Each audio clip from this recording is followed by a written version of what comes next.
Donc, en ordre de disposition, Maxime Blanchette-Jonca du Bloc québécois, Madame Noémie Bureau Civil, candidate indépendante,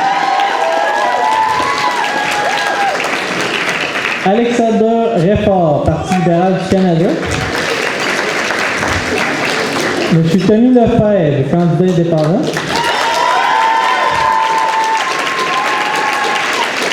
Madame Lisanne Piquet-Paquin, candidate Parti national, et M. Raphaël Arsenault, candidat indépendant.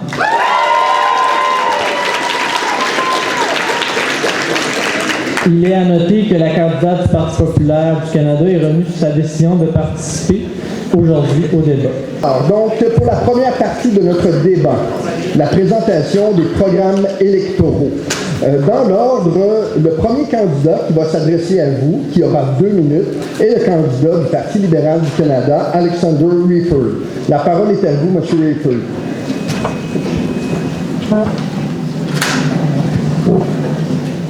Bonjour et bienvenue.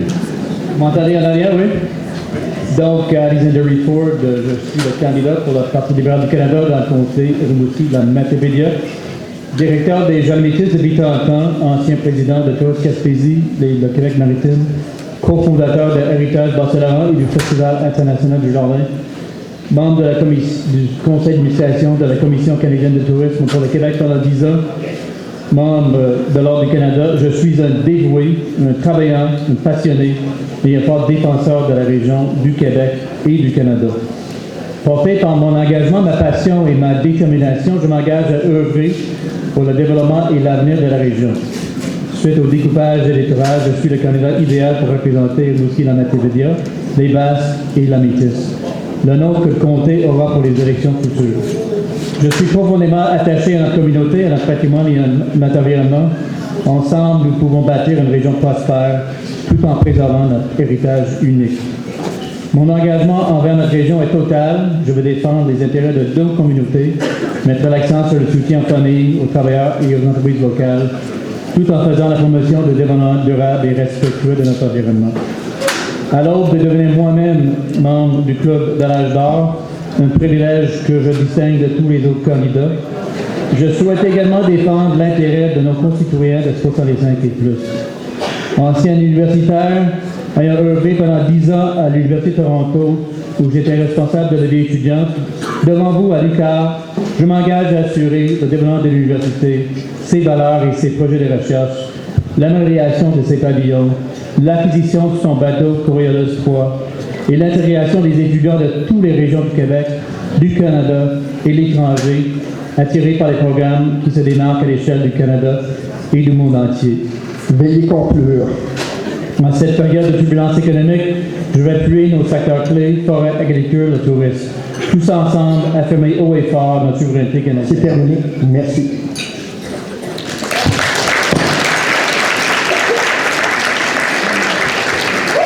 La prochaine personne qui va prendre la parole, Madame Noémie Bureau Civil. La parole est à vous.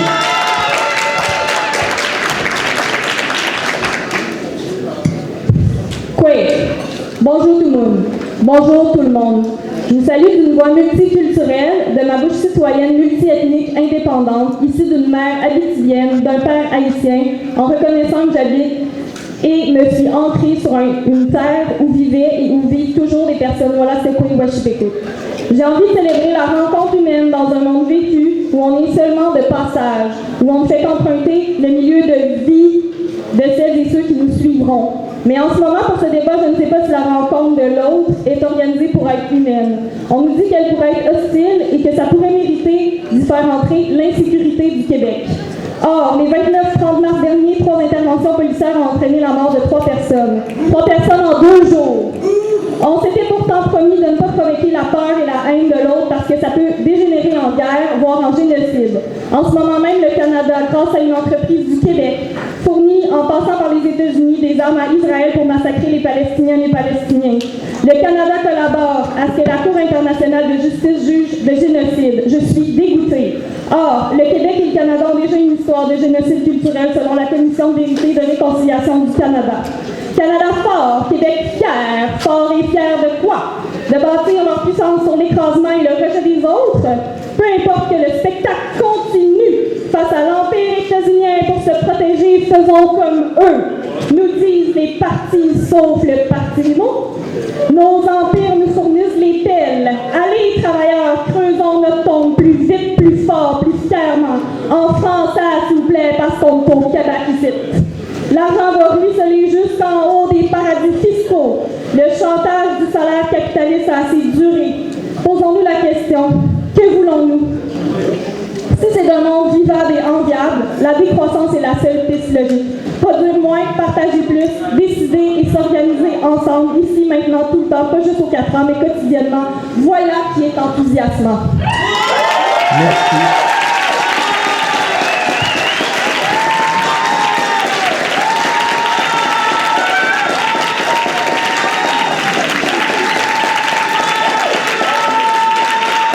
Donc, maintenant, la parole est au candidat du Bloc québécois, Maxime Blanchette-Jonca. Bonjour tout le monde. Tout d'abord, pour remercier le club politique de l'UQAR pour l'organisation du débat. Merci aux participants d'être en si grand nombre aujourd'hui. C'est important de débattre la démocratie et je m'engage à le faire toujours. Donc, le Bloc québécois, je suis très fier de dire qu'il est le seul parti jusqu'à ce jour qui a déposé une plateforme électorale pour l'élection en cours. Alors, je vous invite à la consulter en grand nombre. Si vous avez des interrogations, ça me fera plaisir d'échanger avec vous. Concrètement, pour vous présenter pour les gens qui ne me connaissent pas, donc j'ai le privilège d'être député dans Rimouski-Neigette, Témiscouata-les-Basses depuis les 5 dernières années et demie. Alors, c'est un réel honneur pour moi. Je suis né à Rimouski, j'ai grandi à Rimouski, j'ai fait mes études ici même à l'UQAR, à l'Université du Québec à Rimouski, en administration des affaires. Alors, je garde de précieux souvenirs de mes professeurs, de mes soirées au baromètre. Je vous parle maintenant du programme électoral du Bloc québécois. Vous savez, on vit une période unique dans l'histoire et on a beaucoup de situations par rapport à notre inquiétude économique sur le plan social, mais également culturel. Le Bloc québécois veut s'attaquer à la concentration de la richesse qui s'est créée dans les 10 dernières années face au gouvernement libéral.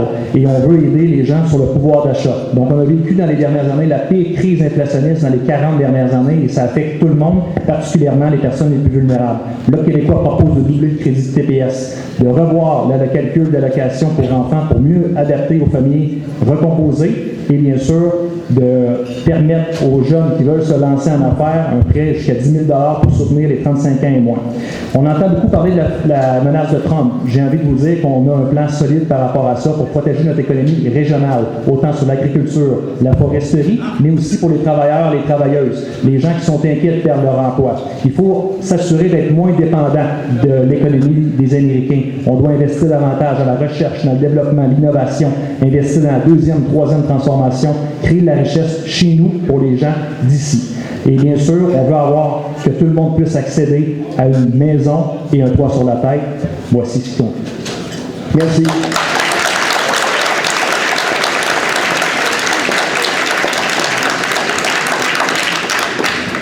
La parole est maintenant à Mme Luzanne Piqueur-Paquin. Bonjour. J'aimerais commencer avec quelques salutations protocolaires. Nous avons le riche héritier des somptueux jardins métis, bijou national de la biodiversité tellement bien organisé, récipiendaire de l'Ordre du Canada avec nous, j'ai nommé Lord Reford, qui nous a aussi amené son acolyte, homme d'affaires prolifique, Jean-François Fortin, grand partenaire des Amis des Jardins métis. Merci d'être là, la gang. Ma plateforme, c'est toutes les plateformes. C'est pas vrai que c'est juste le Bloc qui a déposé une plateforme. Nous, on l'a déposé sur X, sur Blue Sky, sur Twitter, sur TikTok. On est sur toutes les plateformes. Le plongeon du 1er mètre, du 3 mètres et du 10 mètres. On est là, le Parti Rigaud.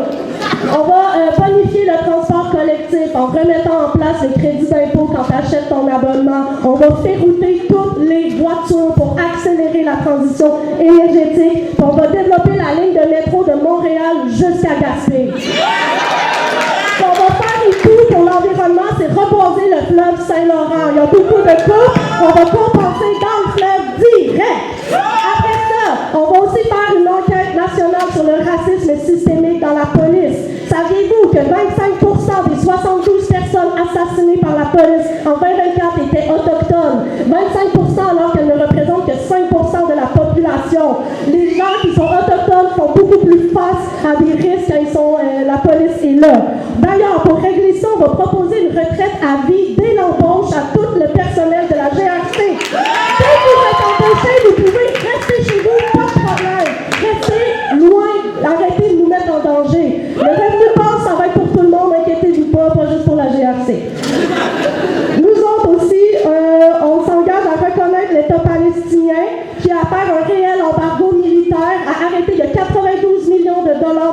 installations militaires encore autorisées par le gouvernement canadien, nous, on va les arrêter pour de vrai. Puis on va arrêter de négocier avec un État voyou.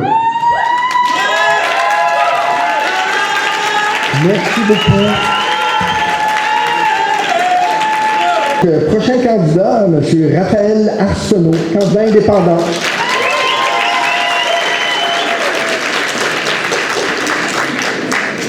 Nous vivons dans une époque de crise sans précédent. Chaque jour, les systèmes électoraux, politiques, économiques continuent de prendre des décisions qui sont complètement incohérentes avec les crises, avec la situation. Ça nous plonge dans une anxiété, une angoisse qui est de plus en plus grande. C'est étourdissant. Ces incohérences-là sont normalisées par les médias de masse, sont normalisées par la classe politique aussi, jusqu'à en devenir banales, et c'est de plus en plus décomplexé. Il y a plusieurs incohérences. On construit des pipelines pendant la crise climatique qui menace la vie. On détruit des milieux humides de façon complètement illégitime quand la biodiversité s'effondre.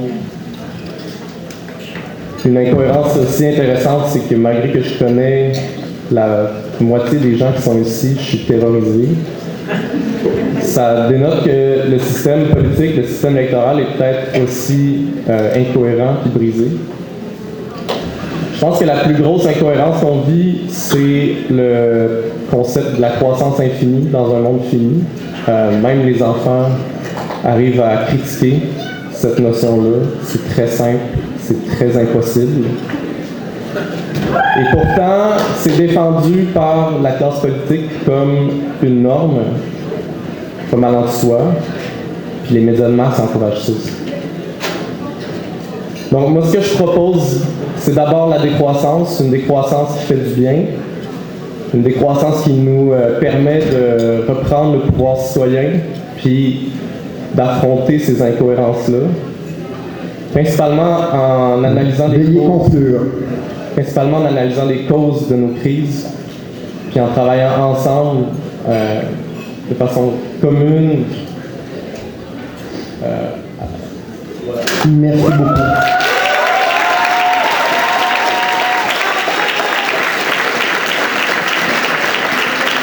La parole est maintenant au candidat indépendant, Tommy Lefebvre.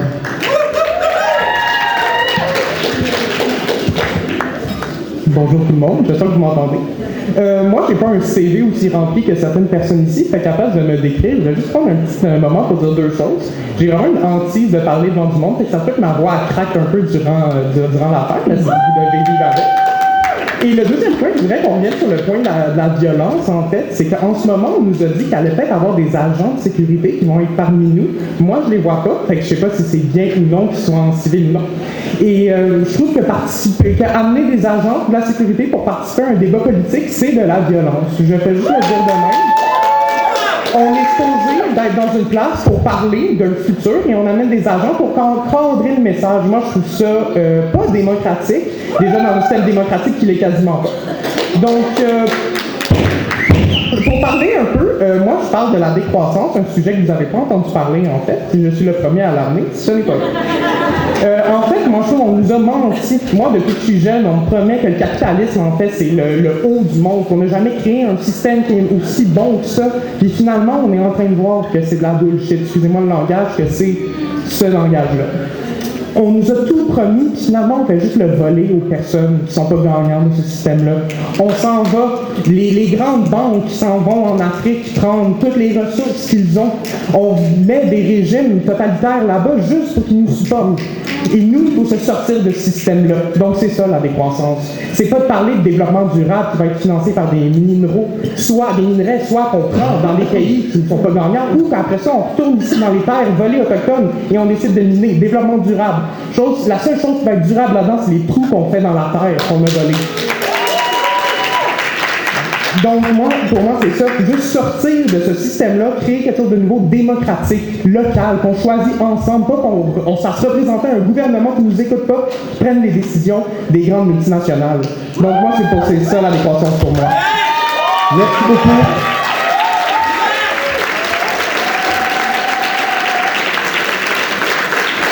Merci. Nous abordons maintenant le premier thème d'échange. En fait, le thème est la représentation des citoyennes et citoyens de la nouvelle circonscription. La question à laquelle les candidates auront à répondre, la même pour chacun d'entre eux. Considérant que la circonscription actuelle est très étendue, Rimouski-Matapédia, nombreux MRC, un grand territoire à couvrir, comment allez-vous être à même de bien représenter les citoyens que vous aspirez à desservir? Alors, dans l'ordre, le premier candidat qui aura à répondre, toujours l'ordre au hasard, c'est le candidat indépendant Raphaël Arsenault.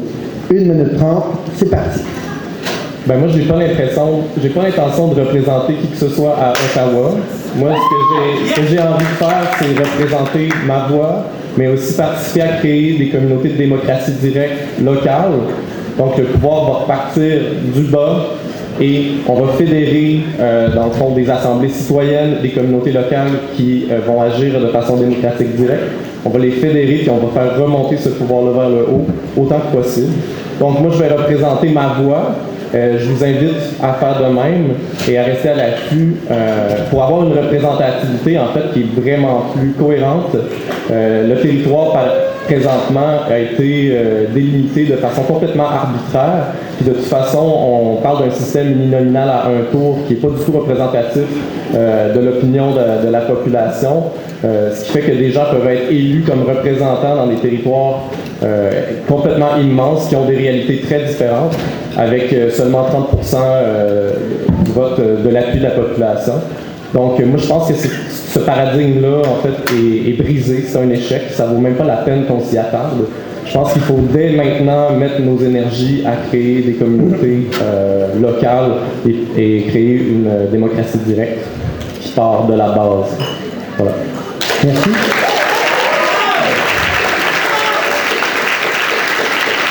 Le prochain candidat, Bloc québécois, Maxime Blanchette-Jonca.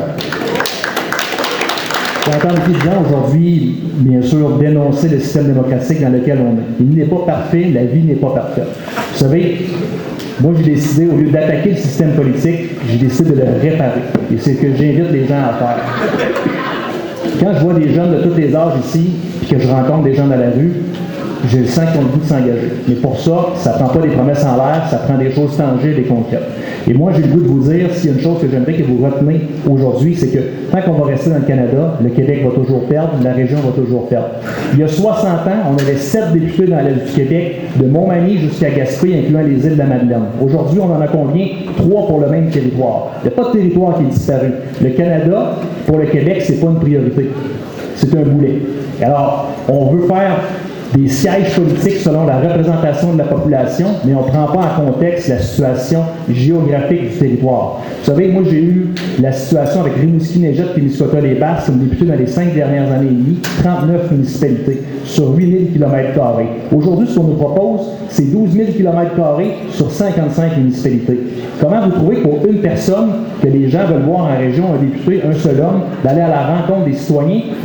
C'est quasi surhumain. Moi, j'ai le goût de vous dire que je veux continuer le travail que j'ai poursuivi au cours des dernières années, d'aller à la rencontre des citoyens, être accessible, authentique. C'est ma signature, mais surtout d'avoir une équipe incroyable autour de moi qui me supporte dans mes actions au quotidien pour aller à la rencontre des gens. J'ai toujours été... Veuillez conclure.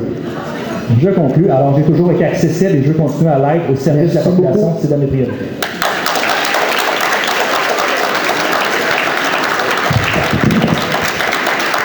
La parole est maintenant à Mme Noémie Bureau-Civil, candidate indépendante. Bon, demandez comment se donner de la démocratie après le saccage produit par le capitalisme. Vous avez 1 minute 30, c'est au mieux loufoque, au pire, ça participe au bruit confus qui empêche une discussion éclairée, donc qui nuit à la démocratie.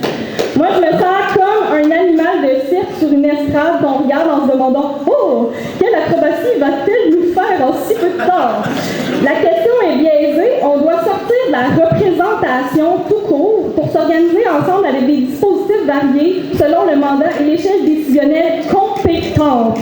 Donc, revenir à du tirage au sort et de préférence de la démocratie directe. Puis le tirage au sort, ben, ça éviterait risquerait de faire en sorte que c'est la même classe politique devenue riche qui prend toujours les décisions pour nous.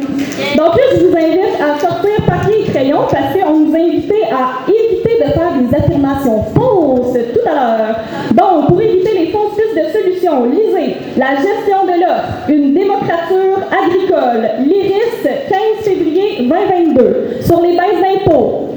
Elles sont coûteuses, les baisses d'impôts, puis elles n'aideront pas à boucler les fins de mois. Pivot, avril 2025, Francis Hébert Bernier. Sur les taxes carbone qui ne fonctionnent pas, lire le livre numéro 10 dans Une écologie du 99% de Cloutier Savard, édition Éco-Société. Pour les congés de taxes, lire le journal 24 heures et le fait que ce n'est pas les immigrants qui provoquent la crise du logement. Veuillez conclure. Merci beaucoup, Madame Bureau-Civil. La prochaine personne à prendre la parole. La parole est au candidat indépendant, Tommy Lefebvre. La parole est à vous. Oui, donc, pour parler de représentativité, de la représentation des personnes dans la circonscription, ben, comme Raphaël, je ne veux pas vous représenter, puis vous ne voulez pas que je vous représente non plus. Ça ne marche pas comme système, mais on le voit que ça ne marche pas. Je ne me suis jamais senti représenté par whatever qui était au gouvernement, peu importe où, municipal, fédéral ou provincial. Donc, c'est quoi? Certaines personnes, quand on parle que la représentativité ne marche pas, ils vont répondre par des affaires comme c'est pas tangible. C'est pas des affaires qu'on peut faire dans la vraie vie. Mais il n'y a rien, je trouve, de plus tangible que s'organiser ensemble pour répondre aux solutions qui sont sur le territoire. Il n'y a pas de meilleure solution que prendre des décisions ensemble. Et je pense que je vois quand même plusieurs dans la salle, ils le font déjà, ça marche.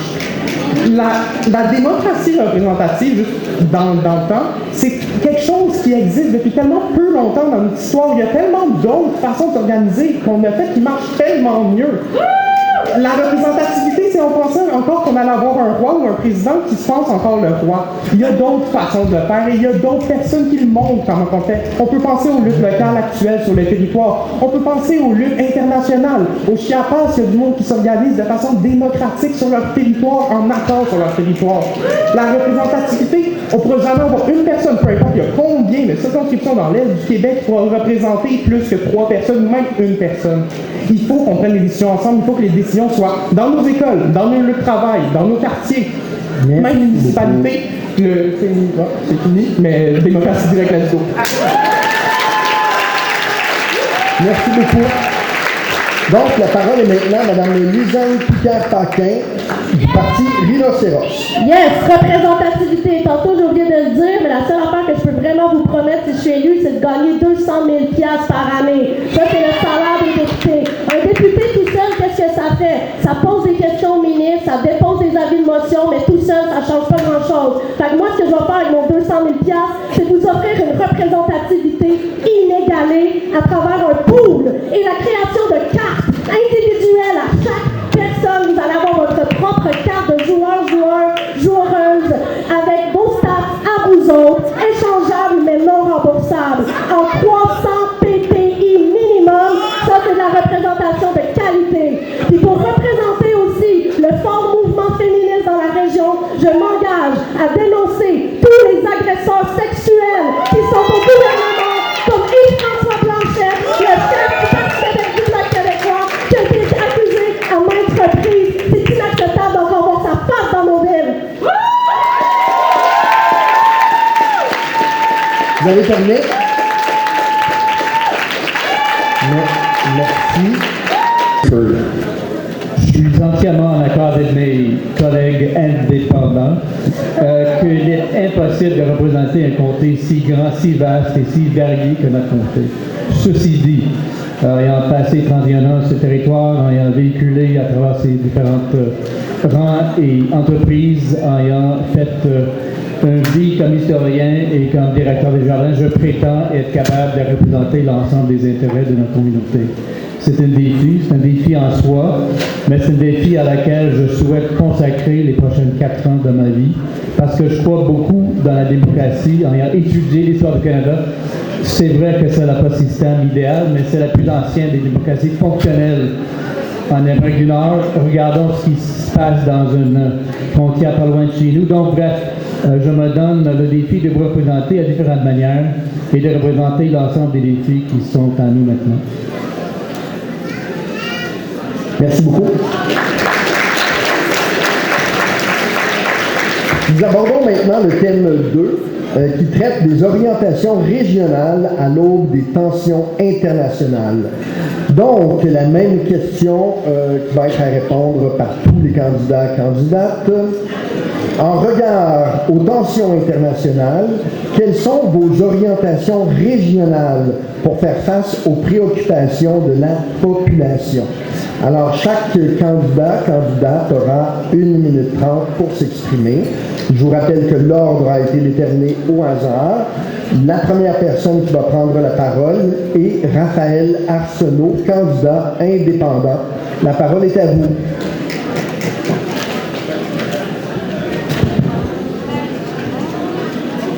Les crises actuelles ont été rendues possibles à cause de l'avidité systémique. Cette avidité systémique-là, elle a un nom, c'est le capitalisme. C'est une maladie, dans le fond, de nos sociétés. Nos économies de proximité ont été vulnérabilisées sciemment au nom d'une mondialisation qui a fait qu'accroître les inégalités de richesse, les injustices sociales et écologiques. Trump, là, c'est le résultat de ce système-là. C'est pas par ce système-là qu'on va vaincre Trump. Le pire qui peut arriver, c'est en fond, ce système-là va probablement reproduire des Trump. Donc, c'est une opportunité pour nous, là, ce qui se passe avec les crises internationales, dont le Trump, de remettre en question ces systèmes-là, de viser à rétablir les bases d'une économie qui est résiliente, qui est robuste, qui est juste, qui est axée sur les besoins, qui a aussi comme objectif le contentement de tous. Donc, c'est pas par des mesurettes de modification de chiffres dans le monde de la finance ou de baisse d'impôts ou des modifications de données par-ci par-là qu'on va y arriver. Il faut changer de paradigme. Donc, on va seulement pouvoir faire face à ces crises-là si on devient cohérent. Comme je disais tantôt, si on s'attaque aux causes des situations actuelles, c'est quoi la cause de Trump? C'est quoi les causes de Trump? Est-ce qu'on a déjà débattu de ça ensemble? Est-ce qu'on l'entend dans les médias? Merci beaucoup.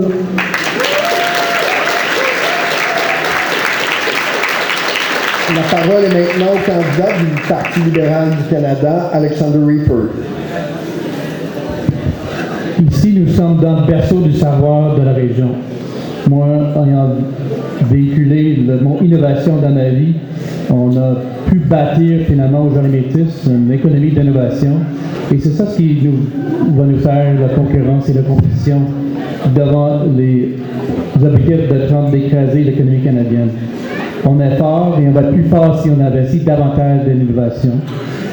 Partout la région ici, j'ai constaté à quel point les entrepreneurs, les agriculteurs, les personnes en foresterie, les personnes en culture, les personnes comme mon collègue ici en patrimoine sont innovantes. Et malgré les budgets qui sont faibles, on peut faire énormément de progrès. Et ainsi, on va développer une économie plus forte. Je ne suis pas en accord avec mes collègues qui prônent la décroissance. Je prône plutôt la croissance intelligente qui s'assoit sur le développement durable et qui va faire en sorte que notre économie va croître et que le circuit court va être un slogan qu'on va tous adapter de notre vie quotidienne. Merci.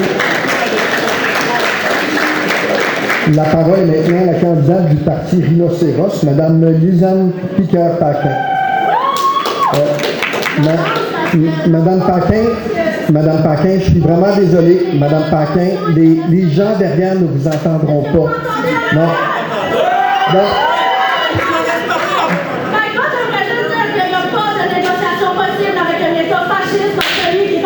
Qui est installé aux États-Unis, il n'y a pas de négociation possible, de diplomatie possible, avec des gens qui sont recherchés par la Cour internationale de justice comme l'État d'Israël. Pour réduire les tensions, je vous invite à vous lever, tout le monde, à prendre un grand respect. Lâchez les tensions. Lâchez les tensions internationales.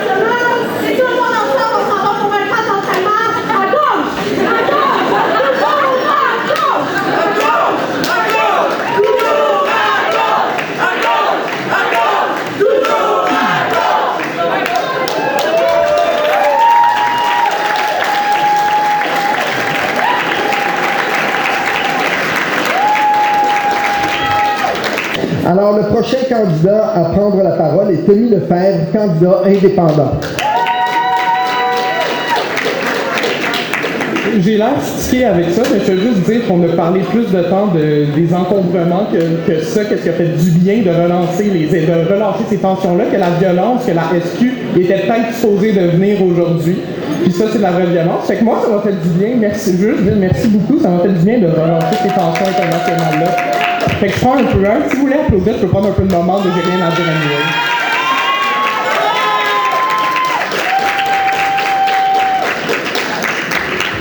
Oui, donc quand on parle de tension internationale, là, je veux juste dire, la chaîne d'approvisionnement mondiale est tirée au bout, le capitalisme est tiré au bout.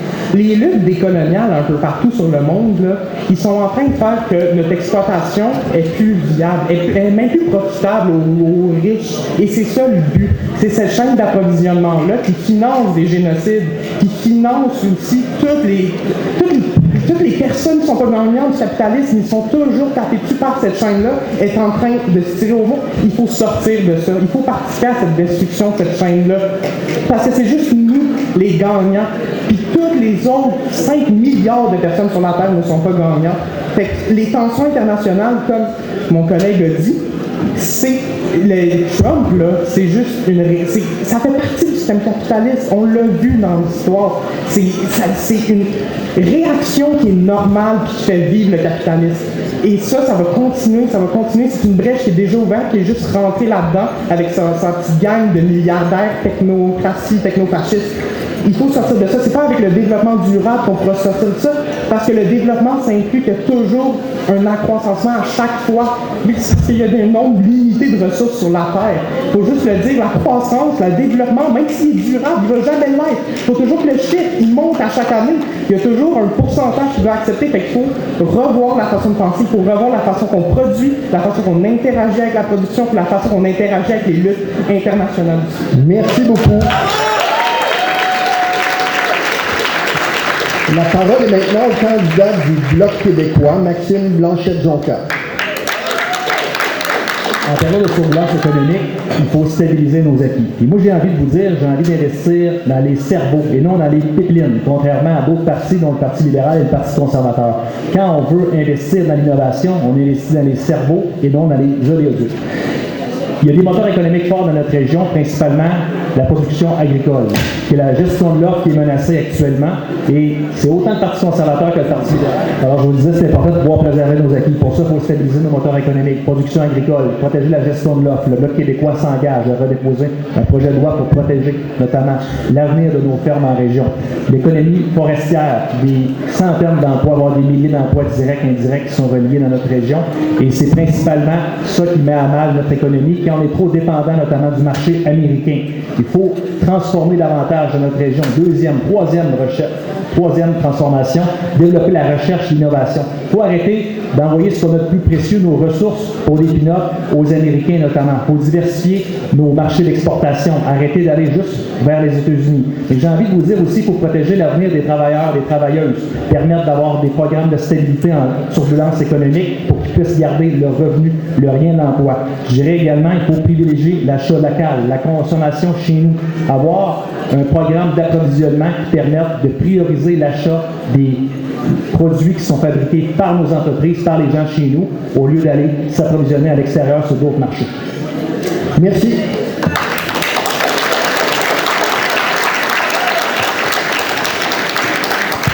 La parole est maintenant à la candidate civile. Donc, je comprends qu'il y a des candidats qui ne sont pas d'accord avec la décroissance et qui disent non, il faut continuer le développement durable. C'est juste qu'il y a un petit problème. Depuis 40 ans, le développement durable, non seulement ça ne fonctionne pas, mais il y a une accumulation de preuves scientifiques qui démontrent qu'il n'y a aucune donnée démontrant qu'on puisse faire un découplage entre la croissance économique et les ravages écologiques. Aucune donnée ne démontre que ça puisse se faire de manière suffisamment rapide, globale et soutenue. Donc, scientifiquement, c'est mort. Alors, Comment s'organiser? Ben, l'orientation régionale, c'est vraiment de se relocaliser dans une manière de s'organiser qui soit biorégionale, en dehors des frontières administratives qui sont arbitrairement désignées. Donc, vraiment une biorégion qui respecte le climat et les espèces qui sont déjà là, en cohabitation, apprendre à produire ensemble dans des communs, en dehors de la privatisation et du paradigme de la bonne consommation. Il faut arrêter d'être des consommateurs, il faut être des citoyens qui produisons ensemble l'organisation démocratique dont nous avons besoin. Donc ça s'appelle une production de subsistance. Le faire aussi avec des bases technologies qui sont robustes, partageables, réparables, puis qui sont accessibles à toutes et tous, et tout ça avec la démocratie la plus directe possible. Donc, vous comprendrez que ça prendrait une plus grande discussion pour expliquer ces concepts-là. Merci beaucoup.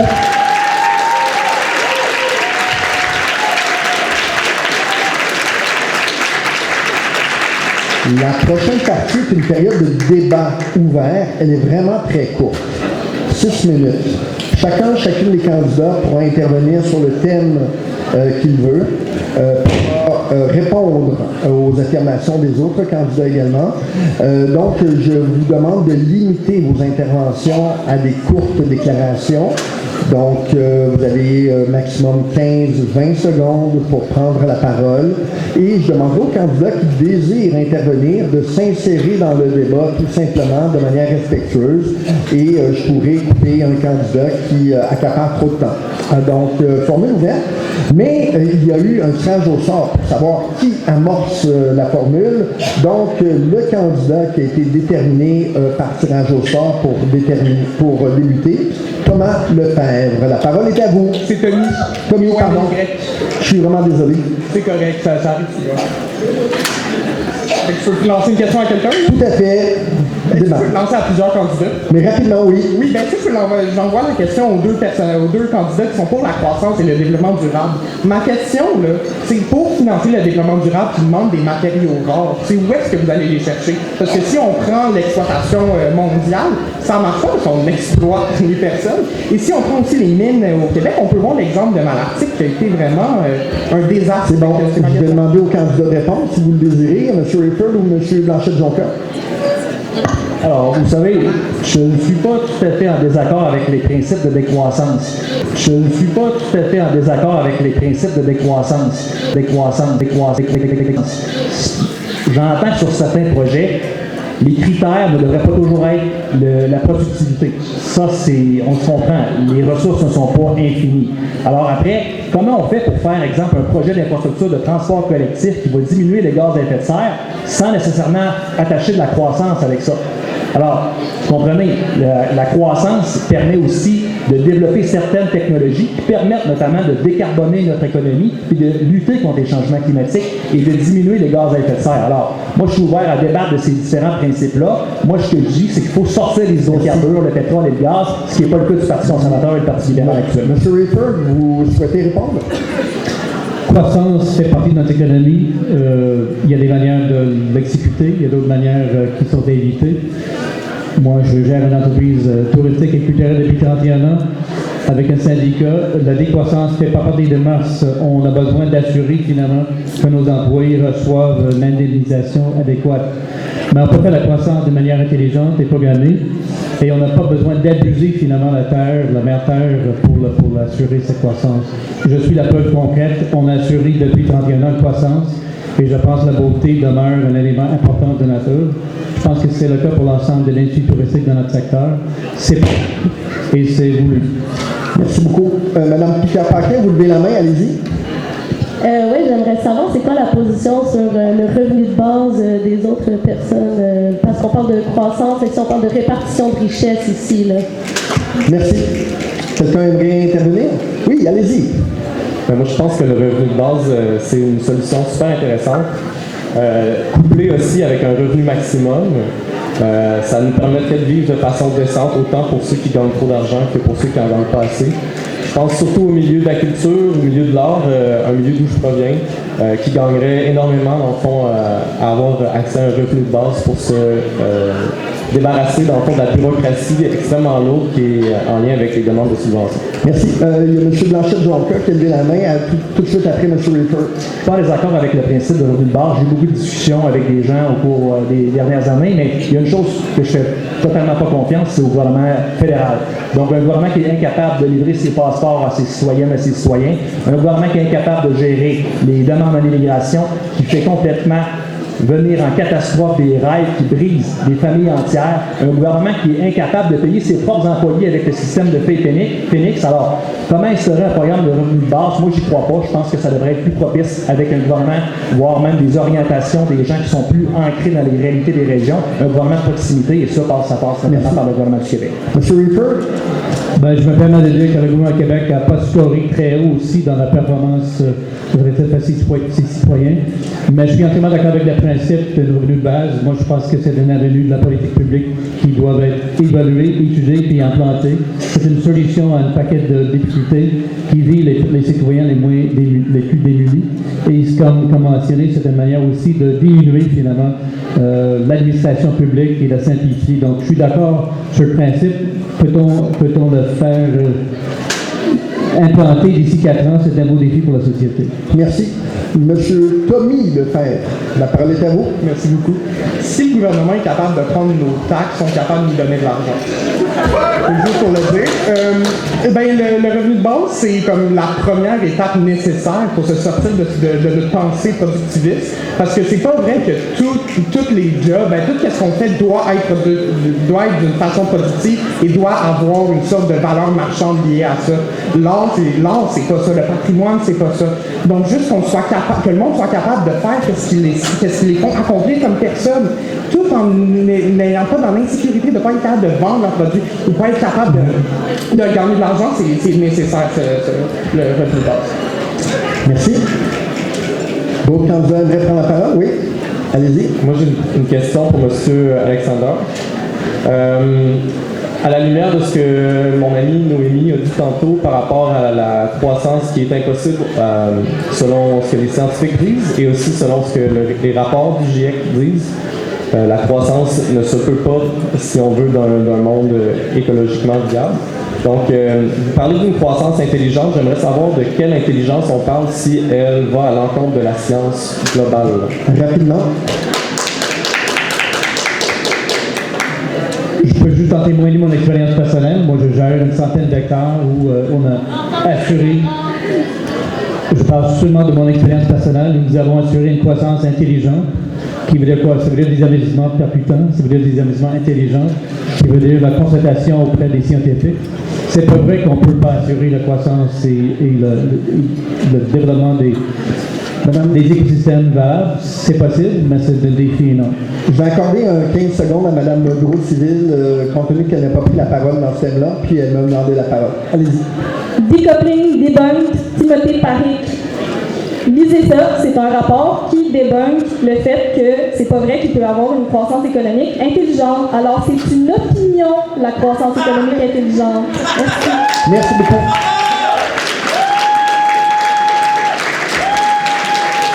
Nous sommes maintenant dans la période de questions, une période de questions qui va provenir du public. Alors, la question n'est pas pour M. Redford, mais pour vous qui avez organisé le débat. Je suis un peu déçue, en fait, du choix des thèmes qui sont abordés aujourd'hui. En 2018, la campagne électorale fédérale tournait autour des enjeux de l'environnement. On s'adressait à la jeunesse, on s'adressait aux universitaires, on s'adressait aux jeunes en se disant, c'est l'avenir, on va leur parler d'environnement. Puis là, il y a de l'insécurité, vous chiez tout dans vos culottes, là. Puis là, vous parlez uniquement de tarifs, vous parlez uniquement des États-Unis, vous faites une diversion pour ce qui se passe ici. Puis moi, je suis vraiment déçue du comité organisateur de ce débat qui n'est pas mis au centre de la question électorale l'environnement ainsi que la décroissance. On a 3 personnes ici qui se battent pour parler de tout ça, mais je suis vraiment déçue. Vraiment déçue. Pourquoi vous n'avez pas décidé de parler d'environnement de manière frontale au candidat aujourd'hui? En fait, Je peux répondre au nom du comité organisateur. La question est hyper pertinente. C'est justement pour faire place à des questions qui proviennent du public pour être plus ciblées, plus incisives et plus directes à nos candidats sur des thèmes comme l'environnement, pour éviter que les questions soient normées, formatées par le comité organisateur. Donc, c'est pour vous laisser, au contraire, toute la liberté de poser les questions et de vous permettre d'avoir les mots choisis par vous-même. Alors donc, je vais demander toutefois à M. Rayford de répondre à propos de l'environnement, étant donné que c'était le candidat qui était déterminé par le tour de pige. Et donc, qu'avez-vous à dire à propos de l'environnement en 1 minute? Et les autres candidats pourront réintervenir en droit de réplique. M. Rayford. Je suis entièrement d'accord avec vous. Moi, je trouve ça très décevant que durant la campagne 2025, on parle si peu de l'environnement. C'est un enjeu national, sociétal et régional. Donc, je suis d'accord avec vous pour faire place à l'environnement dans toutes les discussions. Moi, je serais ravi parce que je vis l'environnement depuis tant de temps. Je pense que les candidats aussi ont des choses à dire là-dessus. Donc, je suis d'accord avec vous. L'UQAR possède la plus importante réseau d'expertise au Québec au niveau de l'érosion des berges et la gestion côtière. Pourquoi pas mettre l'environnement au fond? Vous avez des choses à nous dire, on a des choses à apprendre. Donc, je suis d'accord avec vous. Prochaine élection, on va parler de l'environnement, c'est certain. Merci. Donc, il y a trois candidats qui ont demandé des droits de réplique. Je vais y aller dans l'ordre dans lequel ils m'ont demandé ces droits de parole. Donc, le candidat du Bloc québécois, tout d'abord, sera suivi de Mme Bureau-Civil et de Mme Pierre Paquin.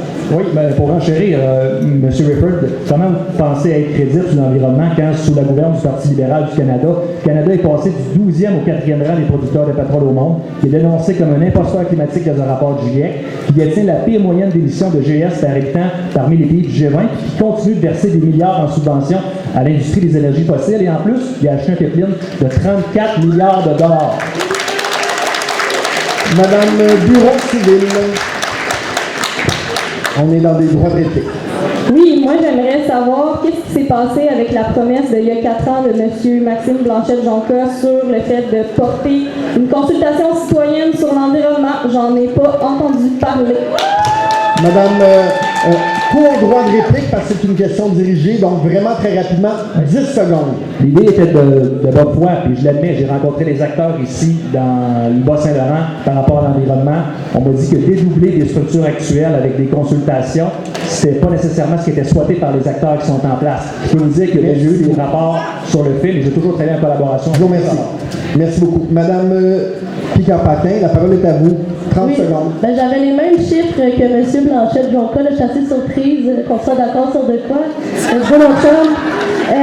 moi, j'aimerais ça proposer aussi d'élargir la loi sur la Convention concernant les oiseaux migrateurs de 1994, laquelle voit la protection des oiseaux migrateurs par l'intermédiaire du règlement sur les oiseaux migrateurs et du règlement sur les refuges d'oiseaux migrateurs, qui entre en vigueur le 15 avril et qui empêche tout déboisement à partir du 15 avril à travers le pays. Moi, j'aimerais l'étaler jusqu'au 14 avril pour qu'on prenne en compte la réalité des snowbirds, qu'on pense à nos personnes âgées vulnérables. Donc, je veux savoir, en fait, qu'est-ce que vous pouvez faire pour aider les étudiants, concrètement. Moi, je sais qu'il y a des bourses fédérales, qu'il y a des études qu'on peut aller étudier dans un pays étranger, aux États-Unis et tout ça. Et puis moi, j'en venir, en fait, ma question, est-ce que les étudiants ne pourraient pas avoir un salaire? Merci pour ça. Allez-y, Madame Bureau-Civil. Oui. Merci pour cette excellente question. Les étudiants, comme toute personne, devraient avoir un salaire attribué à la personne à vie. Étudier, c'est se former son esprit critique. C'est pas normal de se précariser pendant cette période-là.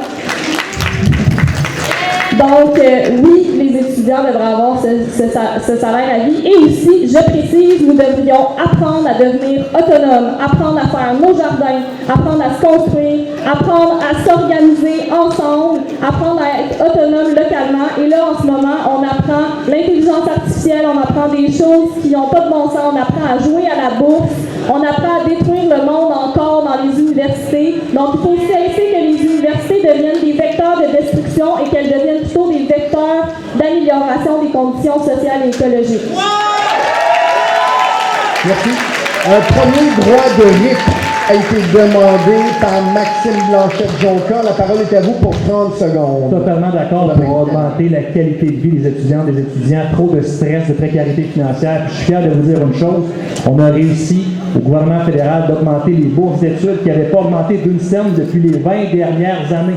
Alors, s'il y a quelque chose qu'on peut faire pour aider les étudiants et les étudiantes, c'est notamment par les bourses d'études fédérales. Il faut quand même nuancer. Le reste, c'est l'aide financière aux études, c'est le ministère de l'Enseignement supérieur et ça, c'est au gouvernement du Québec. Madame Piguet-Paquin. Oui, pour améliorer la qualité de vie, on peut aussi penser à améliorer l'accès au logement avec la construction de logements sociaux, avec un réel système de santé gratuit, un système d'assurance dentaire gratuit. On devrait avoir beaucoup plus un filet social beaucoup plus fort. Ça va beaucoup mieux marcher que des bourses individuelles. Merci. Bonjour, moi c'est Alex, je fais ma maîtrise ici en développement régional, notamment sur les enjeux queer, ça va être le thème de ma prochaine question. Considérant la montée de la haine face aux personnes de SLGBTQIA+, notamment des personnes trans dans les dernières années, puis en intensité dans les derniers mois avec le fascisme présent au sud de nous, on peut observer que cette montée de la haine-là est ici dans le discours populaire, médiatique, autant dans le discours politique au Québec et au Canada.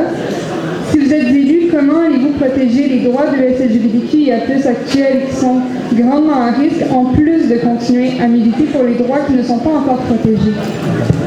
Je suis désolé, mais c'est vraiment Mme Lisanne Piguet-Paquin qui doit commencer. On va respecter le cadre. Donc, Mme Piguet-Paquin, vous on avez... respecte le cadre. All about le cadre. Grosse promesse, audacieuse. Remettre en place le ministère des femmes, de la condition féminine et de l'égalité des genres, qui vient d'être aboli par le premier ministre qui inclut beaucoup la féminisation ici. Injecter des fonds publics dans les soins d'affirmation de genre, injecter des fonds publics dans les centres d'hébergement pour personnes victimes de violences, injecter des fonds aussi dans les mesures de prévention comme l'éducation sexuelle dès le plus jeune âge. Merci. Alors, Madame Bureau-Civil, suivi de Monsieur Blanchette-Jonca. Madame Bureau-Civil, d'abord. Droit de réplique, 30 secondes. Oui, donc la décroissance se ferait selon un paradigme écoféminisme de production de subsistance. Donc, la production autonome et locale en commun aura lieu de manière écologique et féministe ou elle n'aura pas lieu, sinon on va reproduire le patriarcat et ça, on ne veut pas ça. Merci. M. Blanchette-Jonca. Oui, je vous remercie pour la question. Écoutez, le Bloc québécois a été le premier parti à déposer un projet de loi pour le mariage gay à la Chambre des communes du Canada. Le Bloc est un allié historique de la communauté LGBTQ, puis on va toujours dénoncer la violence et la haine contre la communauté. Alors, vous pouvez me compter comme un allié, je m'engage, et surtout, il faut toujours avoir un dialogue. C'est comme ça qu'on construit des ponts et qu'on trouve des solutions.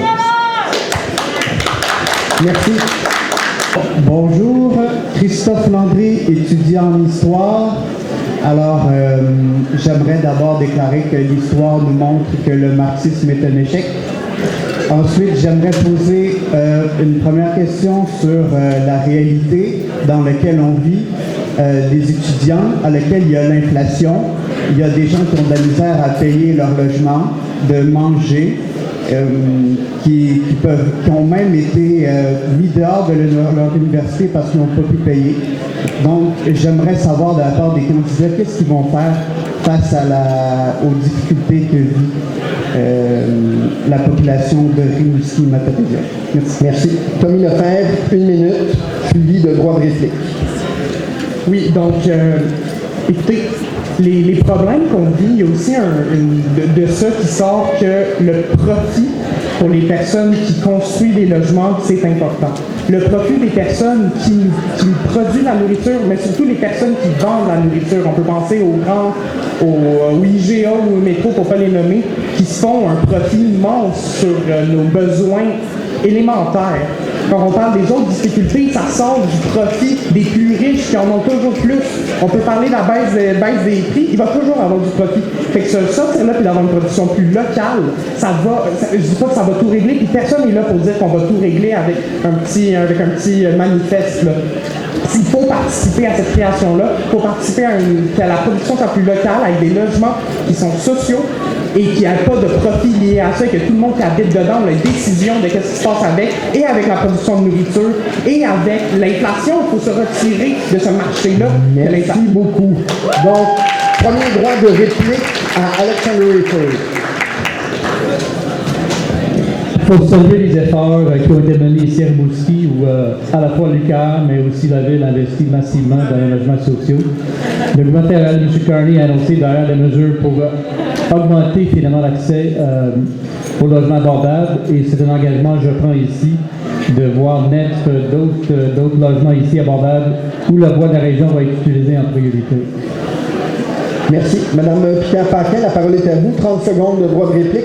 J'entendais une certaine confusion dans l'intervention de Lord Rayford ici par rapport au logement social et abordable. Ce n'est pas la même chose, je tiens juste à le préciser. Le logement social est hors marché et de propriété publique, et le loyer est en fonction de la capacité de payer, correspond à un pourcentage du revenu des personnes qui sont locataires, alors que le logement abordable est une propriété privée et que le loyer est fixé en fonction de la moyenne du marché. Donc si tous les propriétaires de la ville décidaient de monter leur loyer à 3 000 $ par mois, puis que ce serait ça la moyenne, le logement abordable serait à 3 000 $. Merci beaucoup. Le candidat Blanchette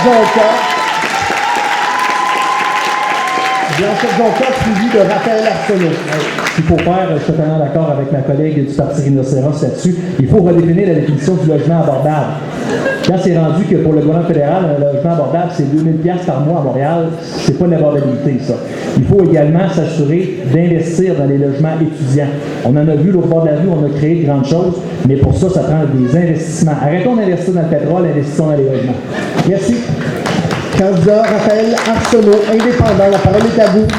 Je vais mettre la bande dans le sens de Tommy et de Lisanne aussi. C'est le marché qui a créé la précarité dans laquelle les étudiants se trouvent aujourd'hui. On ne peut pas passer par le marché pour régler cette situation-là.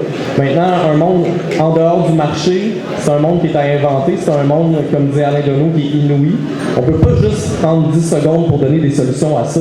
C'est fucking immense comme chantier, puis il faut écouter tout le monde dans ce chantier-là. Donc, je ne peux pas arriver avec une solution déjà faite. On va travailler ensemble pour les trouver, ces solutions-là, mais c'est sûr que c'est pas par le marché que ça passe. Merci beaucoup. Donc, étant donné qu'au Canada, l'accès à l'avortement est de moins en moins présent, de plus en plus de cliniques pour l'avortement vont fermer ici, à Rimouski.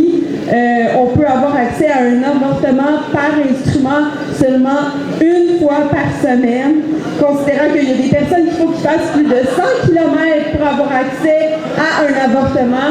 De quelle façon allez-vous garantir le droit à l'avortement et améliorer l'accès à l'avortement au niveau fédéral? merci beaucoup.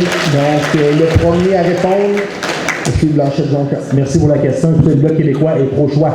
C'est non négociable. Intolérable qu'on puisse avoir encore des questionnements sur cet enjeu. Au Québec, on est des progressistes et ça prend des investissements. Notamment, le gouvernement fédéral a réduit ses investissements dans les transferts en santé au cours des dernières années. La norme, c'est 35 %. Présentement, on est autour entre 20 et 25 %. Ça fait en sorte de mettre à mal justement les cliniques ici qu'on pourrait avoir dans la région, des urgences comme à Trois-Pistoles, Pointe-les-Gameaux, Montjoli. Alors, c'est complètement indécent de réduire les soins de santé en région quand on est capable de subventionner des pétrolières et des gazières à coups de milliards de dollars à chaque année. Madame Bureau civil, la parole est à vous. Il y a un besoin urgent de décentraliser les services de santé et les services sociaux, de revenir à des services qui soient vraiment ancrés dans les localités pour pas qu'il y ait de discrimination d'accès parce qu'on ne peut pas se déplacer, parce que c'est trop loin. Donc, revenir à une santé communautaire, on a déjà été capable de faire ça au Québec dans les années 60-70, puis la libéralisation puis le capitalisme a tout scrappé ça, fait qu'on est capable de reconstruire ça. C'est pas une invention, on l'a déjà fait. Merci. Donc, dans l'ordre, Mme Pierre Paquin, suivi du candidat Raphaël Arsenault. 30 secondes chaque. Mme Pierre Paquin, la parole est à vous d'abord. Vous avez pointé du doigt. Non? La parole est au candidat Raphaël Arsenault. Ben moi, je pense que c'est pas avec un système électoral qui favorise la représentativité d'hommes blancs depuis des centaines d'années, on va arriver à une prise de décision par rapport à toutes ces questions-là qui va être plus démocratique. Moi, ce que je propose, c'est vraiment, dans le fond, que les gens prennent part au débat puis prennent les décisions eux-mêmes. S'il y a des femmes qui font partie de ces groupes de décision-là, elles vont pouvoir se faire entendre, puis leur pouvoir va être appliqué directement. Moi, je ne pense pas que ce système électoral-là, puis des promesses de chiffres dans les airs comme ça, c'est suffisant. Je vous remercie. Le candidat du Parti libéral, M. Rifford. Tous les partis au Parlement canadien sont pour l'accès à la santé et l'avortement, sauf une, le Parti conservateur du Canada. Donc, soyez conscients de ce choix à laquelle on fait face. Votons au moins pour une partie autre que le Parti conservateur du Canada. Merci. Bonjour, Brian Leclerc, président du syndicat des agents de maîtrise de TELUS. Je voulais parler de décroissance. Une décroissance d'environ 1000 emplois chez un employeur important de la région ici, là. Autant des syndiqués que des cadres, là, mais l'impact, moi je représente les syndiqués, l'impact est quand même de 1000 emplois qu'on a perdus dans la région. Moi, ce que je demande, c'est votre positionnement par rapport à de la législation contre la délocalisation de nos emplois vers des pays comme les Philippines, l'Inde, la Roumanie, la Bulgarie. C'est des perspectives de carrière qu'on perd dans la région à jamais s'il n'y a pas un cadre législatif mis en place pour empêcher cette pratique-là. Donc, tout d'abord, le candidat Raphaël Arsenault qui a demandé qui a une minute pour répondre. Blanchette Jonca, nous civil. Ben moi, je pense que c'est un exemple flagrant de ce que le capitalisme nous fait. Il nous place dans des positions de vulnérabilité, des positions de soumission constamment aussi. On dépend de nos jobs pour survivre. Puis si la compagnie multinationale a 0,003% de scène de plus à faire en délocalisant 1000 personnes dans notre région, ben elle va le faire parce que c'est mathématique. Puis elle s'en tabarnak dans le fond de la vie des gens. Puis ben nous, les décroissancistes, on prend le constat de ça, puis on propose une alternative, c'est-à-dire d'arrêter de penser d'abord au profit, parce que de toute façon, c'est pas viable ni écologiquement, ni au niveau de la justice sociale. Donc, décroître, décider ensemble pour plus de justice sociale, puis pour que ces situations-là ne se reproduisent plus jamais. Merci. Donc, dans l'ordre des demandes, le candidat Blanchette Jonca, Mme Bureau civil, M. Rifford et Mme Panquin, vous levez la main? Parfait. Cette fois-là, c'est le bon. Donc, allez-y, Blanchette Jonca. Monsieur Leclerc, merci de votre question. Je suis fidèle à votre enjeu et puis toujours un allié, ancien travailleur de TELUS Mobilité pendant plus de 6 ans, syndicaliste, local 601, syndicat des travailleurs de télécommunications, un fier métallo. Alors, je suis à vos côtés. Il faut arrêter de délocaliser les emplois à l'international. Il faut garder nos jobs ici. Et ça passe par un cadre législatif comme vous le faites. Pourquoi le gouvernement fédéral ne mettrait pas un cadre en place? Quand on donne des subventions à des entreprises là, qui sont cotées en bourse comme TELUS, il faut s'assurer de garder un minimum d'emplois planchers puis combler l'attrition. Quand il y a des gens qui partent à la retraite, mais il faut combler les postes. La candidate Noémie, Bureau civil. Oui, merci pour la question. D'ailleurs, j'ai une inquiétude par rapport à TELUS parce qu'il va y avoir un centre qui va s'appeler NVIDIA, qui est un truc américain d'intelligence artificielle qui va être supporté par TELUS. Intelligence artificielle égale remplacer des humains qui travaillent par probablement des machines. Donc, quand la démocratie s'arrête à la porte de nos entreprises, c'est sûr que c'est compliqué de décider en tant que travailleur de ses conditions de travail et de ne pas se faire exploiter par un patron qu'on n'a pas choisi. Merci beaucoup. Donc, le candidat Alexander Rifford, la parole est à vous. Je peux vous dire que je suis un client fidèle de TELUS, comme plusieurs dans la salle, et ça me frustre et je suis outré de voir que TELUS exporte finalement des compétences qui ont été développées ici, qui sont d'ici, qui doivent rester ici. Donc je m'engage d'ailleurs comme candidat, si je suis élu, à assurer finalement que ces entreprises demeurent canadiennes. Et d'ailleurs, c'est tout fait partie de la grande engagement de M. Carney de repatrier finalement les ressources intelligence dans nos entreprises et les garder ici au Canada. Merci. Donc, Mme Pierre Paquin, la parole est à vous. Oui, moi je propose une législation pour empêcher le monopole des moyens de production par les patrons, pour favoriser une reprise de toutes les entreprises par les travailleurs qui y travaillent, pour que les décisions soient prises collectivement par les gens qui produisent la richesse et non pas par les gens qui font juste posséder nos moyens de production et qui nous exploitent. Merci. Oui, droit de réplique, Tommy Lefebvre. Ça m'a excité, je veux compter là-dessus. C'est quoi donner de l'argent encore aux plus riches pour te dire, oh, peut-être qu'ils vont garder les jobs ici, c'est pas là-dedans, ça n'a jamais marché. Fait que je me lance dans l'idée, c'est aux travailleurs de décider, c'est à eux de s'unir, puis de décider pour eux, puis de s'unir et de les riches contrôler, en fait, où est-ce qu'ils mettent le financement, où est-ce qu'ils mettent le monde. Les patrons, ça sert à rien. Merci beaucoup. Merci. Bon.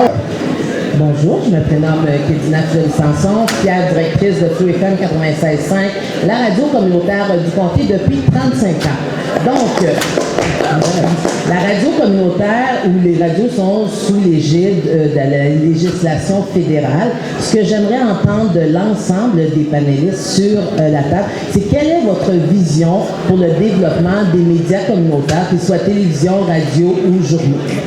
Merci beaucoup. Donc, tout d'abord, le candidat Blanchette-Jonca, suivi de M. Rayford, M. Arsenault, Mme Bureau-Civil, M. Lefebvre. Madame Fleury-Sanson, merci pour votre question. Écoutez, à titre de député, dans les 5 dernières années et demie, j'ai vécu l'effritement de l'information régionale. Ça passe par les médias papier, même certains médias, donc TV. On voit une centralisation de l'information maintenant et on ne parle plus des régions. Le Bloc québécois veut mettre en place un CRTC québécois. On ne comprend pas la culture québécoise à partir d'Ottawa et ce n'est pas une priorité. Ça prend des investissements, ça prend des gens qui parlent des régions du Québec et ce n'est pas le cas à Ottawa actuellement. Ottawa voit plutôt le Québec comme une grosse région. Nous, au Québec, on se voit comme une nation. Il faut parler de ça. Il faut surtout arrêter dans le CRTC de mettre des embûches administratives, un labyrinthe administratif que plusieurs vivent, notamment les radios communautaires, des TV communautaires. Donc, ça prend des investissements, mais ça prend des gens de chez nous qui comprennent les réalités et qui sont en mesure de mieux prendre des décisions ancrées sur nos besoins prioritaires. Alexander Rayford. Kédina, merci pour la question et merci de ton engagement. Je sais que tu es dévoué à servir le public depuis longtemps. Moi, je crois beaucoup à ce service essentiel qui est maintenant déstabilisé par le départ des câbleaux. Donc, moi, je m'engage comme candidat à avoir des maisons médias dans l'ensemble des territoires dans lesquels je desservis. On voit l'importance de cela dans la Matibéria. On a eu ECHO dans la Métis et pourquoi pas dans l'ensemble de la région de voir ces maisons émettre avec un financement adéquat pour assurer que votre service médiatique soit fort et encore plus fort pour la prochaine. Merci. Le candidat indépendant Raphaël Arsenault. Moi, je veux juste dire que depuis le début de cette petite aventure à trois, on nous donne comme perdant d'emblée à toutes les étapes de notre aventure, puis principalement par les médias principaux. Radio-Can ce matin avait un super bel article sur le fait qu'on n'existe pas quasiment. On avait 3 lignes à la fin d'un topo de plusieurs pages sur les 2 seuls partis existants. Donc, depuis le début, à chaque fois qu'on rencontre un média communautaire, c'est la seule place où on se sent écouté à valeur égale. Puis moi, je pense que ça, c'est prioritaire, puis c'est aussi très cohérent avec ce qu'on essaie de faire, de créer des communautés dans les médias. Merci beaucoup. C'est terminé. Madame le Bureau-Civil. Gérer les médias comme un commun qui serait organisé par et pour les personnes qui font ces médias-là selon un salaire conventionné. C'est un gros mot. Aller chercher Bernard Friot, salaire et emploi conventionné, c'est incroyable. On n'en parle jamais ici parce qu'on est tout le temps dans le même paradigme. Et ces informations-là des médias communautaires est essentielle pour qu'on soit informé dignement et non pas orienté par les industries et l'État et les multinationales. Donc, c'est vraiment une information par nous-mêmes et pour nous-mêmes dont nous avons besoin. Merci. Merci. Monsieur Lefebvre, la parole est à vous. Je suis tendance de revenir avec l'idée de profit puis comment c'est l'affaire qui ruine le monde. Les médias traditionnels, ils ont besoin du profit. Puis la façon qu'ils peuvent avoir ce profit-là, d'une certaine façon, c'est avec les clics, puis tout l'engagement que ces affaires-là font. Fait que se sortir de ça, puis juste se concentrer, toutes les grands radios, et tout, on s'en fout. Faut faut aller dans la radio communautaire, dans les journaux communautaires, aller là où est-ce que l'information est moins, pour le financement, moins juste des grands termes avec des clics, avec des informations qui sont précises, des informations qui sont réalistes, qui sont vraies, puis pas seulement pour des industriels ou pour des partis politiques ou pour le profit. Merci beaucoup. Donc, une observation pour commencer. J'observe qu'il y a 4 indépendants, qu'il y a 2 des partis traditionnels. Pour moi, ça veut dire beaucoup, ça. Ça veut dire que les partis traditionnels, là, commencent à être moins. Ouais.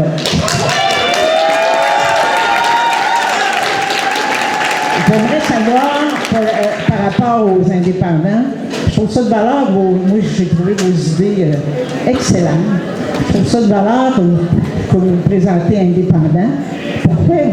Pourquoi vous n'êtes pas présenté dans un parti pour que vos idées aillent un petit peu plus? Alors, mais ma question s'adresse, en fond, à tous les indépendants. Je vous remercie beaucoup. Parce que je ne crois pas que le peuple va voter pour les indépendants. Ben, pourquoi pas? Moi, j'espérais, mais... Leur nom est sur le bulletin de vote, alors il n'en tient qu'à vous à choisir le ou la candidate qui représente le mieux vos valeurs. Donc, tout d'abord, M. Arsenault, vous avez la possibilité de prendre la parole pour 1 minute. Alors, prenez-la. Merci Claire. Je pense que la réponse est simple, c'est que si on ne se présente pas comme un parti, c'est parce qu'on décrit le système électoral actuel, on considère qu'il n'est pas représentatif. Puis on propose aussi un paradigme qui est complètement différent. J'ai aimé que tu dises, oui, en effet, on est comme plus d'indépendants que de partis en ce moment. Puis je trouve aussi que ça dénote un moment qui est historique, c'est-à-dire un moment où on va enfin se dire, hey, ça ne fonctionne pas cette façon-là de faire la démocratie. On peut dès aujourd'hui se dire, c'est terminé. On passe sur autre chose. Puis je pense pas que nous, notre trip là, en ce moment, c'est d'être élu. C'est vraiment de dire, hey non, on va faire ça différemment. On va partir de la base. On va le travailler avec toi, Claire. On va le travailler avec tout le monde qu'on connaît déjà ici. Faire monter ça par en haut. Moi, c'est ça qui m'anime. Je veux pas me présenter pour un parti dans le but d'avoir plus de chance puis de jouer une game que je suis pas d'accord. Tu sais? Merci beaucoup. Madame Bureau-Civil, d'abord. C'est une très bonne question. En fait, c'est que le système électoraliste, il avale les partis, il les modèle à son système. On a plein d'exemples dans l'histoire. Vous avez les Verts en Allemagne, nommez-les, il y en a plein. Une fois que l'objectif, c'est d'être élu pour avoir le pouvoir, tu te fais avaler par les lobbies qui sont tout le temps là en train de mettre de la pression. Donc, en ayant des voix indépendantes, on a des voix sincères, puis on appelle à complètement autre chose. Puis nous, ben, on va les additionner, les votes. Rino, 3 indépendants, on va regarder, puis on va voir, hey, il y a beaucoup de monde qui veulent autre chose que le capitalisme. Merci. Dans l'ordre, des droits de parole ont été demandés par M. Lefebvre, après M. Blanchet-Jonca, M. Rayford et Mme Pierre Paquin. Donc, à vous la parole. Mais pour continuer aussi sur la réponse de mes 2 camarades, en fait aussi, la décroissance, on essaie de parler, c'est que c'est pas une vision unitaire, qu'il y a comme un parti un peu à la... Comme je dis tantôt, un manifeste, c'est plein de voix différentes qui s'unissent pour un projet commun plus loin. C'est ça un peu qu'on essaie de faire aussi. On a 3 visions un peu différentes de la décroissance, mais le but, c'est juste aussi qu'on la diffuse, qu'on en parle, mais qu'on soit pas dans un parti puis qu'on ait une sorte de vision, puis que ça soit fait en commun ensemble pour la destination. M. Blanchet-Jonca. Oui, je suis loin d'être d'accord que le fait que le Bloc québécois est un parti traditionnel. Au contraire, c'est un parti qui veut représenter les intérêts du Québec et surtout qui veut s'en séparer du système actuel du Canada. Alors ça, c'est pas traditionnel, ça n'existe pas dans le reste du Canada. L'autre chose aussi, c'est qu'on veut mettre de l'avant une cause commune. Bien sûr, c'est la défense des intérêts du Québec et par ça, je pense qu'on unit nos forces dans un véhicule politique. Et moi, je vous dis, par mon expérience, une formation politique, c'est pas homogène. On pense pas tout le temps pareil. Mais on s'unit autour de grandes choses, des choses qui nous rassemblent, qui permettent d'avancer et d'influencer les choses. M. Rayford.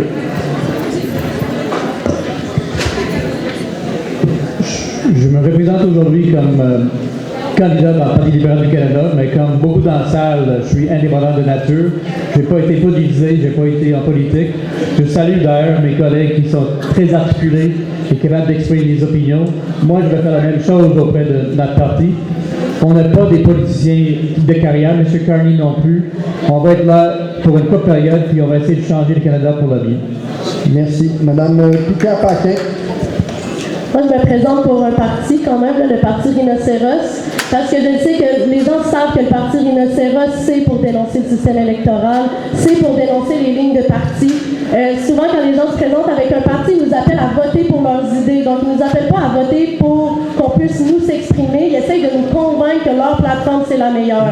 Moi, je m'oppose complètement à ça avec le parti Rhinocéros. Puis d'ailleurs, je ne pense pas que c'est dans les urnes que notre pouvoir y est. Je pense qu'il est dans la rue. Puis ce que je promets aussi, c'est de continuer à mettre la pression sur n'importe qui va être élu entre nous. Merci beaucoup. Ma question est sur l'imputabilité. Ce qu'on entend dans toutes les élections, que les promesses sont des promesses, que finalement le parti est élu, ça tombe en morceaux. La promesse ne se peut pas pour le budget, pour X raisons. Évidemment, il y a un tas de nuances à faire sur ce sujet-là en tant que tel. Mais il n'y aurait pas moyen de faire qu'en politique, lorsqu'on s'engage à quelque chose, ça soit respecté, ça soit avancé jusqu'à la fin, ou du moins qu'on explique considérablement et très cadré d'un sens. Pourquoi c'est pas possible? Et voilà, c'est un peu ma question. Il y a quelque chose à faire sur ça. Donc, le respect d'engagement. Donc, la parole est à vous, M. Lefebvre. Ben, c'est une très bonne question, une très grosse question aussi. Ça remet en cause tout notre système de gouvernement et électoral. C'est qu'en fait, là, les partis sont comme un monstre qui vit et qui doit survivre. À chaque année, c'est pas important qui est au pouvoir, comme on a vu avec les changements de Trudeau et Carney. L'important, c'est que le parti vit. Fait qu'il peut faire des promesses pour voter, mais après ça, c'est différent. Ils sont à Ottawa, c'est loin Ottawa. J'ai pas voulu me rendre à Ottawa, là. C'est pas 20 minutes de phare, là. Ils sont tellement loin, c'est la séparation entre le pouvoir et la population. Puis c'est ça qu'il faut briser. C'est pas de s'assurer qu'eux répondent leurs promesses, c'est qu'on n'ait plus de promesses de représentants, c'est qu'on décide ensemble.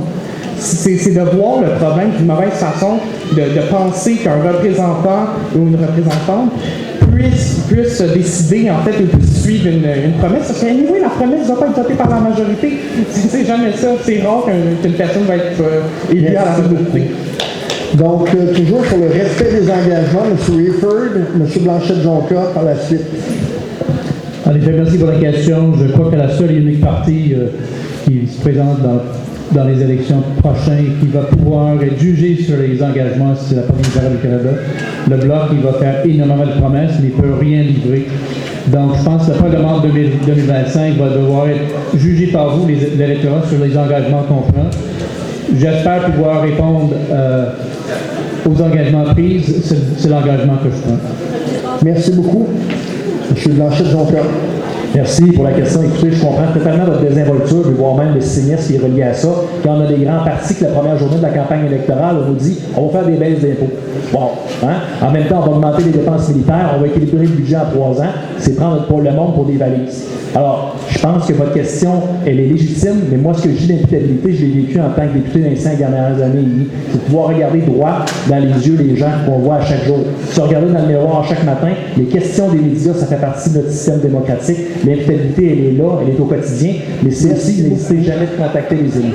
Merci beaucoup, Madame Bureau civil. Oui, effectivement, les partis ne sont pas imputables. Puis je vais donner un exemple pour lequel, effectivement, la croissance infinie sans faire de ravage écologique, c'est une opinion. Article de Hickel et Vogel 2023. Si les gouvernements respectaient les cibles qui se mettaient, ça prendrait 220 ans avant qu'on réussisse à réduire la diminution des émissions de gaz à effet de serre. Donc, on est écrit si on suit sur ces promesses-là. Alors, c'est pour ça que la démocratie doit revenir à la base pour que nous, on se fasse nos promesses et qu'on les mette en application nous-mêmes. Merci beaucoup, Madame Picard-Paquin. Merci pour la question sur l'imputabilité. Je pense qu'il y a des problèmes, c'est que les politiciennes n'ont pas du tout honte de nous mentir en pleine face. Quand j'entends ah oui, on va investir en santé, on va investir en éducation, mais après, quand on regarde dans le budget, ça ne se traduit pas par de réels investissements. Il y a du traficotage de chiffres. On nous parle dans un jargon qu'on ne comprend pas. On parle de numéros de loi, de numéros de règlement qui sont incompréhensibles si on ne passe pas notre journée à étudier ça. Fait que moi, je pense qu'il est là le problème de l'imputabilité, c'est que c'est facile de promettre n'importe quoi, mais quand vient le temps de le légiférer, de l'opérationnaliser, on pense à vous dans l'administratif incompréhensible. Je vous remercie. Monsieur Arsenault, la parole est à vous. Non, moi j'abonde dans le même sens que Lisanne. Je pense que même que la classe politique, en fait, puis les médias traditionnels, ils jouent une danse qui est frauduleuse là, ensemble. Donc, c'est pas vrai que les médias traditionnels sont le chien de garde du pouvoir. Là. Ils en font partie en ce moment. On le voit au quotidien. On a un premier ministre, par exemple, qui a aidé à la mise en place de paradis fiscaux. C'est supposé être illégal, ce truc-là, non? Allô? Fait que c'est pas par ce système-là que ça va passer. La preuve a été faite. Merci beaucoup. Oui, bonjour. Moi, je m'appelle Anthony Carrier et moi, j'aurais une question pour les deux candidats ici présents. C'est, comme on sait, tout récemment, là, avec toutes les menaces que les États-Unis, avec Donald Trump qui est au pouvoir, là, qui veulent nous faire devenir le 51e État américain. Et donc, on le sait, de longtemps, historiquement, les Canadiens et les Québécois ont toujours été assez peur de se faire envahir par une culture anglo-saxonne massive. Mais je voudrais poser comme question, comment vous, dans chacun de votre parti, allez éviter que nous devenons le 51e État américain et que jamais, au grand jamais, nous perdons notre essence même qui est dans notre région, qui fait partie de notre identité, qui est la langue française, que nous tenons tous et que nous voulons tous préserver face à ce danger qui représente Donald Trump. Donc, Mme Lisanne Piqueur-Paquin doit répondre la première et des droits de réplique par la suite. Merci pour la question. Ça me fait penser à un match du Canadien. Puis il y a eu en 2000, quand Joe Sakic est arrivé à la troisième période avec la POC. Il a monté ça jusqu'au filet, autour du chapeau. Et le but! Qu'est-ce qu'on a fait? On est allé direct autour du chapeau. C'est Joe Sakic qui a réussi vraiment à scorer. C'est cette fois-là qu'on a gagné les séries. Puis moi, je vous le jure, on ramène la coupe à maison! Merci beaucoup. Droit de réplique, Blanchette Jonca. Merci pour la question. Joe Sakic, c'est mon joueur de hockey préféré quand j'étais jeune. Vous savez, la menace américaine, là, ça efface pas la menace canadienne face à l'existence de la nation québécoise. Et là, présentement, il y a un aspirant premier ministre qui veut contester la défense du français, la loi 96. Il veut prendre l'argent des Québécois et des Québécoises pour aller jusqu'en Cour suprême pour combattre la défense du français. Alors, on ne peut pas se fier au Canada. Ils ne nous ont jamais défendus sur le plan culturel, même sur l'épanouissement économique. Alors moi, je dis qu'il faut choisir le Québec, s'assurer de défendre nos intérêts. On est différents des Américains, mais on est aussi différents des Canadiens. Merci beaucoup, M. Rickford.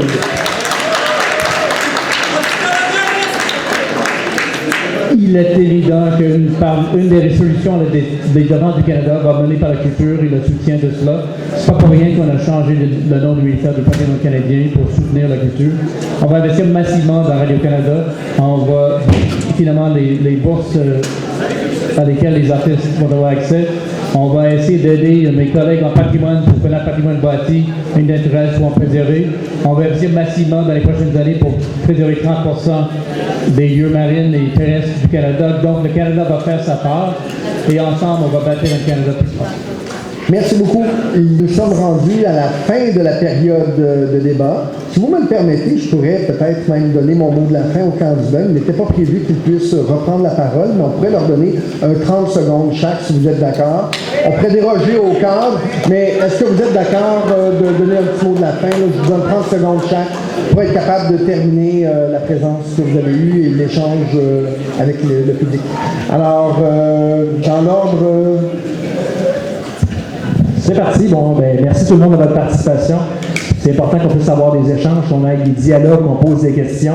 Je vous invite à suivre le reste de la campagne électorale. N'hésitez jamais à pouvoir parler, exprimer, mais aussi poser des questions. Je vous invite à choisir un Québec fort. Je vous invite à suivre les positions du Bloc québécois pour s'assurer qu'on puisse être défendu, peu importe la situation, des turbulences économiques, des tarifs. Je pense que c'est important qu'on puisse exister et ça passe par le Bloc québécois. Merci. Merci beaucoup. Madame Bureau-Civil, la parole est à vous. Oui, merci. Je vous invite vraiment à choisir ce que votre cœur vous dit, pas ce qu'on vous dit qu'il faut le faire parce que c'est impossible ou c'est stratégique. Il y a eu plein d'histoires qui ont existé. On peut se pousser les manches puis y aller, puis contactez-nous. On veut faire des discussions populaires. On veut que ça dure après aussi les élections qui sont plutôt un spectacle, surtout dans ce genre de format-là où on n'a pas vraiment le temps de répondre. Merci beaucoup.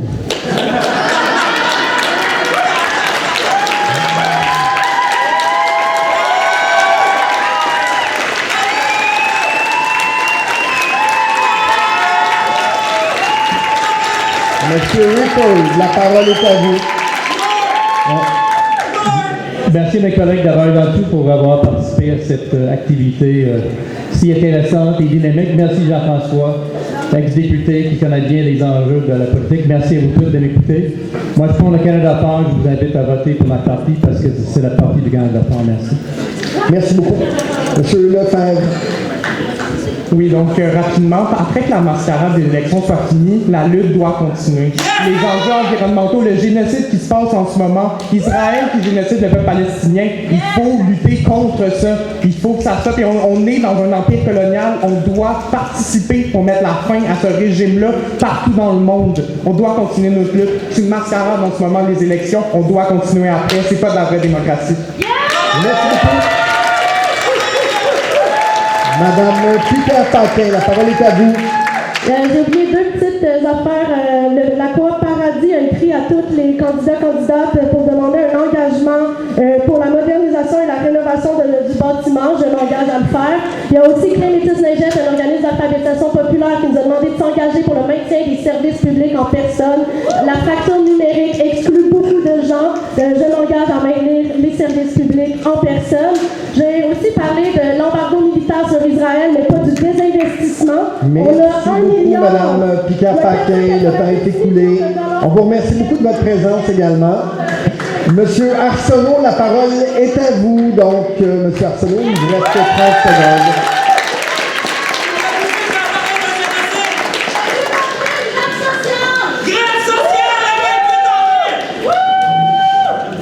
Monsieur Arsenault.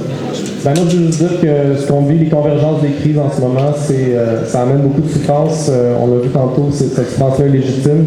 Puis je pense que la décroissance, chaque fois qu'on fait dans cette direction-là, ça nous fait beaucoup de bien. Je le vois sur le terrain depuis le début de cette campagne-là. Donc, c'est ça. Si vous voulez vivre une décroissance qui fait du bien, venez nous voir, on continue ensemble. Ça va être malade. Un grand merci à l'ensemble des candidats. Je pense qu'ils méritent tous une belle main d'applaudissements. Une belle fin de journée, bonne fin de campagne et bon vote!